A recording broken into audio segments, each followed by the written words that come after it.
दोस्तों, उनसे पूछो जिनकी आंखें नहीं होती या जिनको दिखाई नहीं देता कि वह कैसा महसूस करते हैं। आप सोच भी नहीं सकते हैं। और आपको भगवान ने आंखें दी हैं जिनको आप खराब कर रहे हैं, उनका ध्यान नहीं रख रहे हैं। आजकल छोटे छोटे बच्चों के भी चश्मा लग जाता है। दोस्तों, इस संसार का सुंदर नजारा हम अपनी आंखों से ही देख सकते हैं। अगर हमारी आंखों की रोशनी हमसे छिन जाएगी तो हम कुछ भी नहीं देख पाएंगे। ये दुनिया हमारे लिए बेरंग हो जाएगी। इसीलिए अगर किसी की आंखों की रोशनी कम होने लगी है या जिसको बचपन में ही चश्मा लग गया है, वह इस कहानी को ध्यान से सुने और अपने परिवार जनों को भी इसके बारे में बताए। इस कहानी में आपको एक ऐसे चूर्ण के बारे में बताया जाएगा जिसका उपयोग करने से आपकी आंखों की रोशनी कुछ ही हफ्तों में वापस लौट आएगी और जिनको चश्मा लग गया है उनका चश्मा भी हट जाएगा। तो आपसे मेरा निवेदन है कि इस कहानी में अंत तक जरूर बने रहना। एक बार एक युवक जो अपनी आंखों को लेकर बहुत परेशान रहता था, वह एक गुरु के पास जाता है जो कि आयुर्वेद के एक बहुत बड़े ज्ञाता थे। वह युवक गुरु को प्रणाम करता है और कहता है, हे मुनिवर, मैं अपनी आंखों को लेकर बहुत परेशान हूं।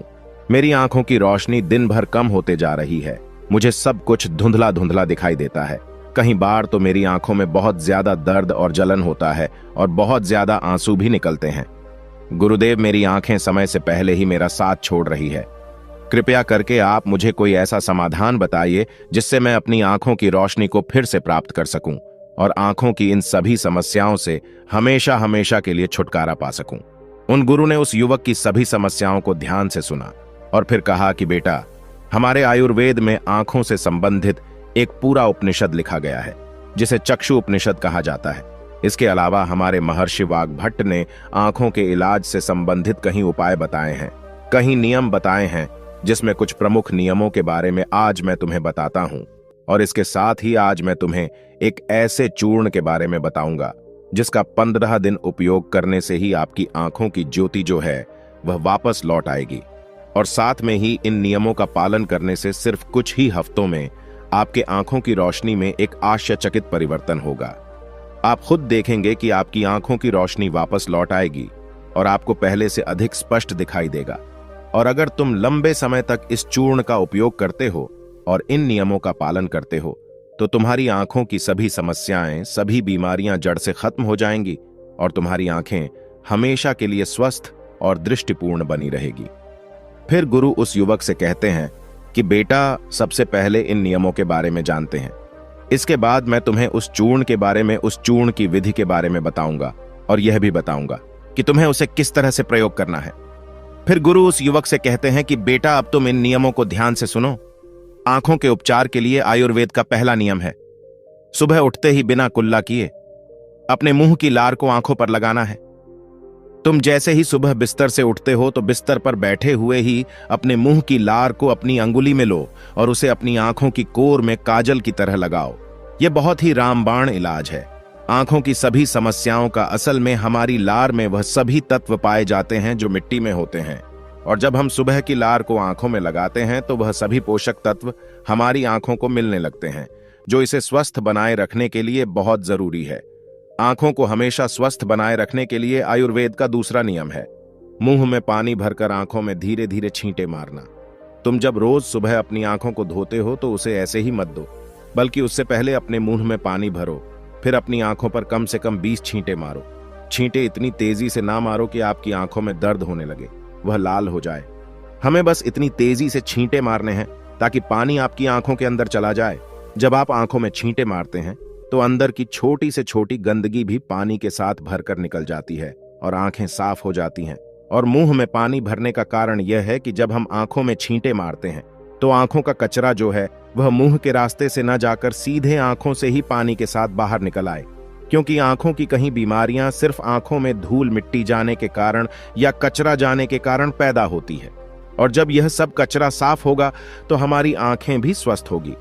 फिर गुरु उस युवक को तीसरा नियम बताते हुए कहते हैं कि बेटा, सूर्य देव को देखना है।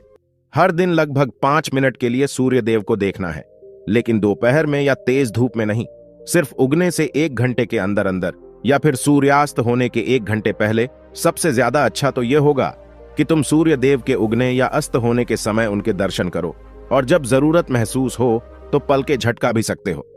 शुरू में इसे 1 मिनट के साथ शुरू करो और धीरे धीरे इसे 5 मिनट तक लेकर जाओ। सूर्य दर्शन के समय सूर्य की किरणें हमारी आंखों में अवशोषित होती हैं और हमारी आंखों को ठीक करती है। अंत में अपनी दोनों हथेलियों को रगड़कर उसे अपनी आंखों के ऊपर रख लो, लेकिन इस बात का ध्यान रखना कि आपको अपनी आंखों के ऊपर रखना है, उन्हें दबाना नहीं है। ऐसा करने से आंखों को आराम मिलता है। चक्षु उपनिषद में सूर्य देव को आंखों का वेद कहा गया है। फिर गुरु उस युवक को अगला नियम बताते हुए कहते हैं कि आंखों का व्यायाम करो। आप इसे किसी भी समय कर सकते हैं, लेकिन सुबह और सोने के पहले करने से यह ज्यादा फायदा देता है। इसके लिए सबसे पहले तो अपनी आंखों को 10 बार ऊपर नीचे करो, 10 बार ऊपर करो और 10 बार नीचे करो। जितना हो सके उतना ऊपर करो और जितना हो सके उतना ही नीचे लो। लेकिन इस बात का ध्यान रखना है कि आंखों के साथ सर नहीं घूमना चाहिए। सर स्थिर होना चाहिए। सिर्फ और सिर्फ आपकी आंखें घूमनी चाहिए। आंखों को ऊपर नीचे करने के बाद आंखों को 10 बार बाईं ओर और 10 बार दाईं ओर लेकर जाओ। इसके बाद 10 बार आंखों को ऊपर कोने की ओर और 10 बार आंखों को निचले कोने की ओर लेकर जाओ। इसके बाद आंखों को गोल गोल घुमाते हुए एक वृत्ताकार आकृति बनाने का प्रयास करो। आंखों को 10 बार दाहिनी और गोल गोल घुमाएं और 10 बार बाईं ओर गोल गोल घुमाएं। फिर सबसे जरूरी व्यायाम, अपने हाथ के अंगूठे को अपनी दोनों आंखों के बीच में रखो और अपने नाखून के हिस्से को देखो और बिना ध्यान हटाए धीरे धीरे अपने अंगूठे को दूर लेकर जाओ। इस दौरान आपका पूरा ध्यान अंगूठे के नाखून पर होना चाहिए। जैसे ही अंगूठा दूर जाए तो सारा ध्यान अंगूठे से हटाकर उसके पीछे वाली चीज पर लगाओ। फिर वापस अंगूठे के नाखून पर ध्यान केंद्रित करो और फिर उसे धीरे धीरे अपने नाक के पास लो। इस प्रक्रिया को तुम्हें 10 बार दोहराना है और फिर इसके बाद अपने दोनों हथेलियों को रगड़कर अपनी दोनों आंखों को ढक लेना है और आंखों को आराम देना है। दरअसल हमारी आंखों के आसपास बहुत सारी मांसपेशियां होती हैं जो हमारी आंखों को चलाती है, उन्हें नियंत्रित करती है। बिना व्यायाम के यह मांसपेशियां कमजोर पड़ जाती है, लेकिन इस व्यायाम को करने से तुम्हारी आंखों की मांसपेशियां मजबूत होती हैं और वह अपनी कोई भी ताकत दोबारा हासिल कर सकती है। फिर गुरु अगला नियम बताते हुए कहते हैं कि शरीर को साफ रखो, क्योंकि शरीर साफ तो बीमारियां साफ। आयुर्वेद के नियम के अनुसार यदि हमारा शरीर भीतर से साफ है तो हमें कोई बीमारी नहीं हो सकती है। अगर हमारी आंतें साफ है और उनमें कोई भी पुराना भोजन जमा नहीं हुआ है तो हमारा पेट सुबह एक बार में ही साफ हो जाता है। हमें कब्ज की समस्या कभी नहीं होती है, तो हमारा हर एक अंग स्वस्थ रहेगा और हमारी आंखें भी स्वस्थ रहेगी। अपने शरीर को अंदर से स्वस्थ रखने के लिए तुम्हें रोज 16 घंटे का उपवास या फिर एक दिन 24 घंटे का उपवास करना चाहिए। फिर गुरु उसे आगे बताते हुए कहते हैं कि बेटा, अपनी आंखों को त्रिफला के जल से धो। त्रिफला एक बहुत ही प्रसिद्ध आयुर्वेदिक औषधि है।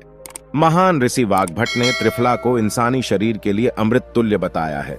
त्रिफला जैसे ही उसका नाम है, यह 3 फलों से मिलकर बना है। पहला है आंवला, दूसरा है बहेड़ा और तीसरा है अरहड़। त्रिफला को बनाते समय इन तीनों की मात्रा का ध्यान रखना बहुत आवश्यक है। त्रिफला बनाने के लिए आंवला, बहेड़ा और अरहड़ का अनुपात 1:2:3 होना चाहिए। यानी आंवला 3 गुना, बहेड़ा 2 गुना और अरहड़ 1 गुना होना चाहिए।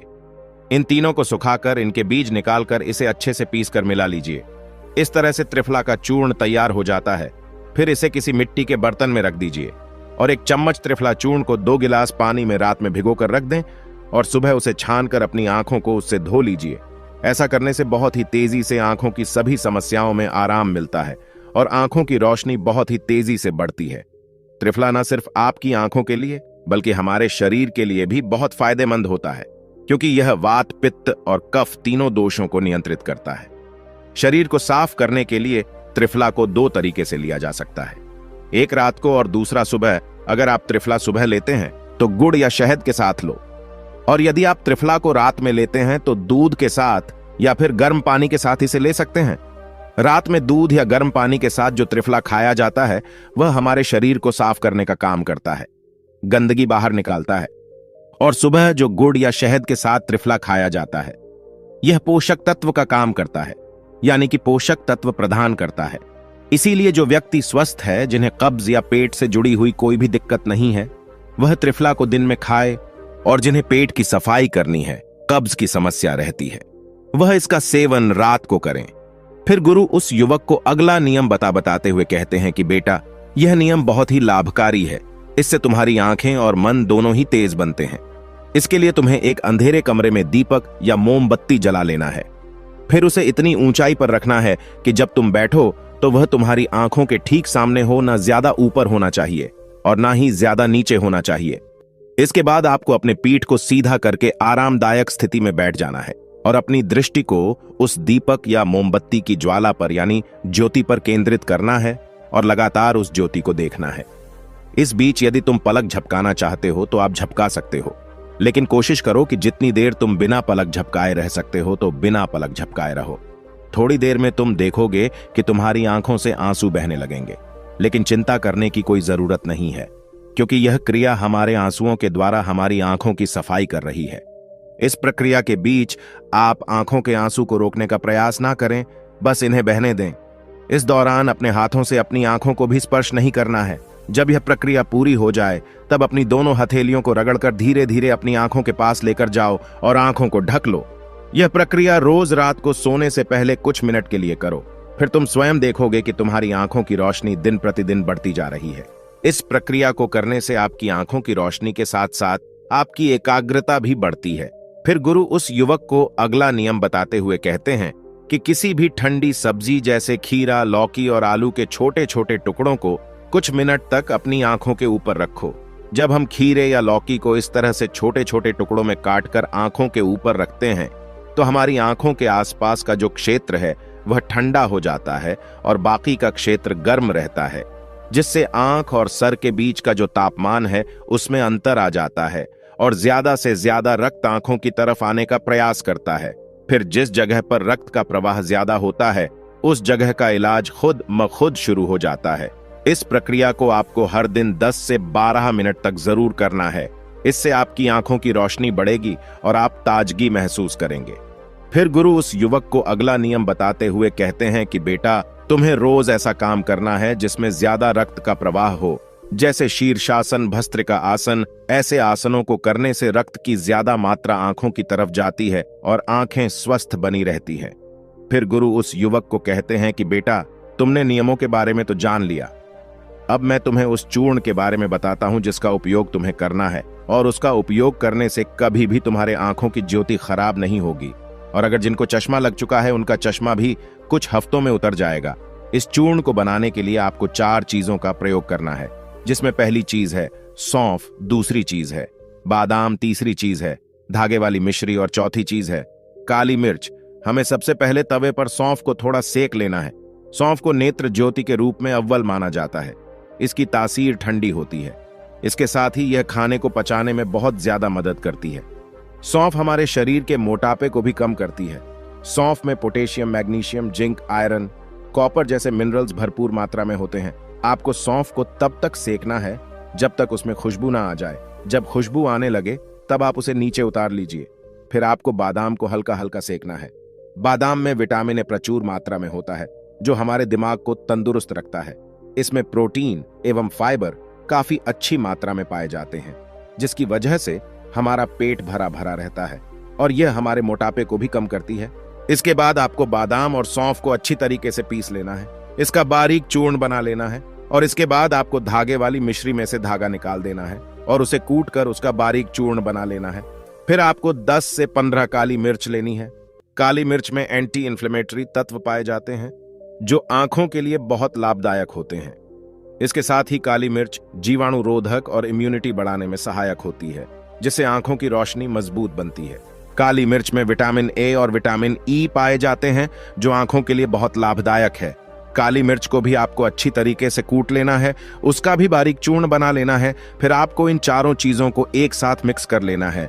फिर आपको इस चूर्ण को 1 चम्मच गुनगुने पानी में या फिर 1 गिलास दूध में सुबह सुबह खाली पेट लेना है।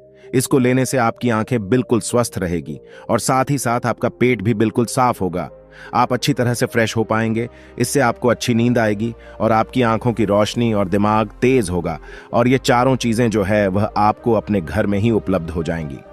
फिर गुरु उस युवक से कहते हैं कि बेटा, आज के समय में आंखों को स्वस्थ रखने के लिए जो सबसे ज्यादा जरूरी है वह है अपनी स्क्रीन टाइम को कम करना। आजकल लोग सुबह उठते ही सबसे पहले अपने फोन के मैसेज को देखते हैं और फिर पूरे दिन यहां तक कि देर रात तक मोबाइल या लैपटॉप को यूज करते हैं। और इन लैपटॉप, फोन, टीवी से निकलने वाली लाइट हमारी आंखों के लिए बहुत नुकसानदायक होती है। इसीलिए आप एक ऐसा रूटीन बनाएं जिसमें आप रात में 8 या 9 बजे के बाद किसी भी तरह की स्क्रीन को नहीं देखेंगे।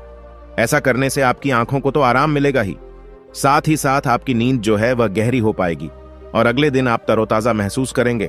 और अगर आपका काम देर रात तक लैपटॉप पर है तो आप हर कुछ देर में ब्रेक लो, आंखों को बंद करो और उन्हें आराम दो। इसके अलावा आप अपने खाने में विटामिन ए और विटामिन सी को शामिल करो, जैसे गाजर, संतरा, चकुल इत्यादि। यह सब आपकी आंखों को स्वस्थ रखने के लिए अहम भूमिका निभाते हैं। तो दोस्तों, उम्मीद करता हूं आपको इस कहानी से जरूर बहुत कुछ सीखने को मिला होगा। यह कहानी आपको कैसी लगी?